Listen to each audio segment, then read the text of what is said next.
Hi, my name is Chris and this is Battle Nonsense. Back in 1998 my brother and I had one favorite game, which according to our parents we spent way too much time with.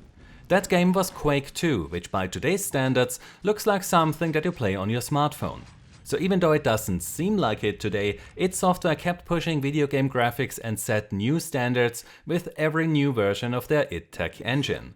And so it was a lot to ask from a top-of-the-line PC with a 400 MHz single-core Pentium 2 CPU and a 3DFX Voodoo 2 graphics card to run Quake 2 at a somewhat high frame rate in a glorious resolution of 800 by 600.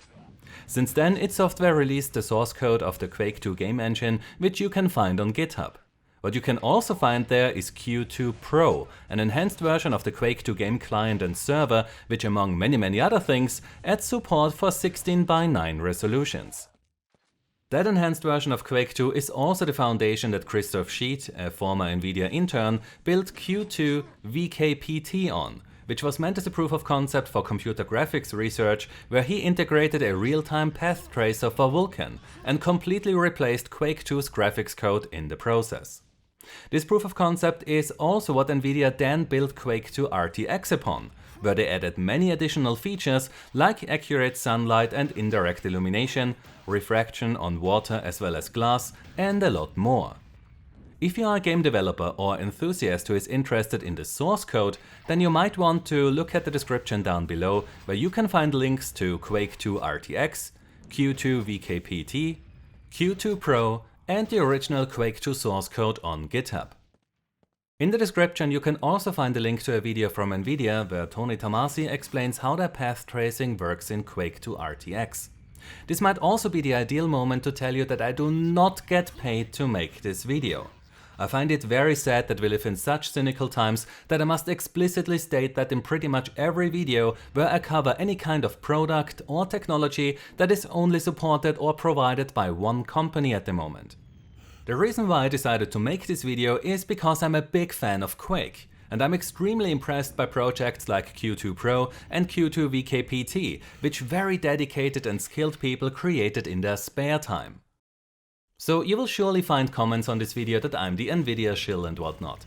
But as a gamer who started to play video games on the original NES and the Amiga 500, I still get excited when I see a new technology which has the potential to make games even better. So I cannot wait to find out how what we see in this demonstration will affect games that we play in the near future.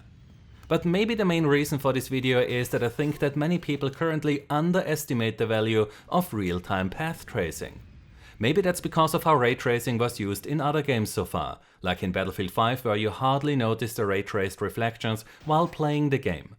This is why I think that the Quake 2 demonstration of using real-time path tracing for all types of light transport, that's direct, scattered and reflected light, is much more important than many players realize. Also, since the id Tech engines have set so many standards during the past 26 years, I find it more than fitting to have a game which runs on such an engine showcase a feature that will have a big impact on how we experience games in the future.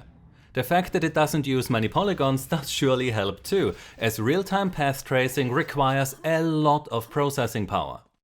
So while many upcoming big-budget AAA titles will use ray tracing in one form or another, I'm actually more interested to see what indie developers will come up with in the next few years, as they really shine and in many cases trump big-budget AAA titles when it comes to the aesthetics of a game.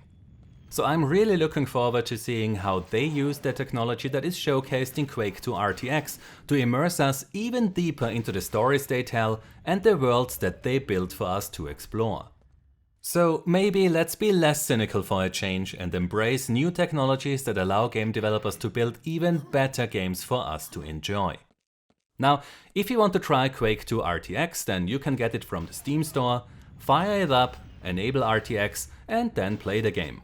But while that is a pretty nice experience, you can do even more with it.